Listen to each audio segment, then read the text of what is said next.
Hi friends, வாங்க நம்ம வந்து கார்த்திகைக்கு வந்து என்ன பண்ணியிருக்கோன்னு பார்ப்போம்.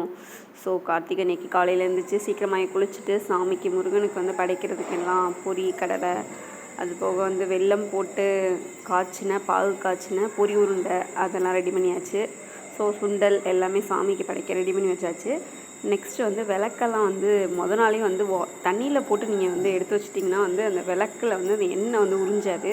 ஸோ விளக்கில் போடுற எண்ணெய் அப்படியே இருக்கும். ஸோ அந்த விளக்கெல்லாம் ஃபுல்லாக ரெடி பண்ணி நல்லா அழகாக வந்து விளக்கெல்லாம் ஏற்றி நாங்கள் வந்து 21 விளக்கு தான் ஏற்றுவோம். ஸோ விளக்கெல்லாம் ஏற்றி ஒரு பிரகாசமாக இருக்குது வீடே. ஸோ ஒரு பாசிட்டிவ் வைப் கிடைக்குது. எல்லோரும் வீடும் பாருங்கள் எவ்வளோ வந்து நீட்டாக சூப்பராக இருக்குன்னு. ஓகே ஃப்ரெண்ட்ஸ், என்னோடய சேனல் வந்து உங்களுக்கு ரொம்ப பிடிச்சிருந்தா நீங்கள் லைக் பண்ணிக்கோங்க, ஷேர் பண்ணிக்கோங்க, சப்ஸ்கிரைப் பண்ணிக்கோங்க. மறக்காமல் இந்த வீடியோவை எல்லோரும் பாருங்கள், நல்லாயிருக்கும்னு நினைக்கிறேன். ஓகே, பாய்.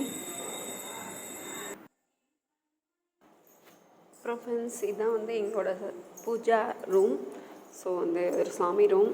ஸோ செல்ஃப்லாம் வந்து எதுவுமே கிடையாது. ஸோ அதனால் வந்து நாங்களே வந்து செல்ஃப்லாம் அரேஞ்ச் பண்ணி பூலாம் போட்டு ஸோ சாமியை வந்து ஒரு அழகாக்கியிருக்கோன்னு நினைக்கிறோம்.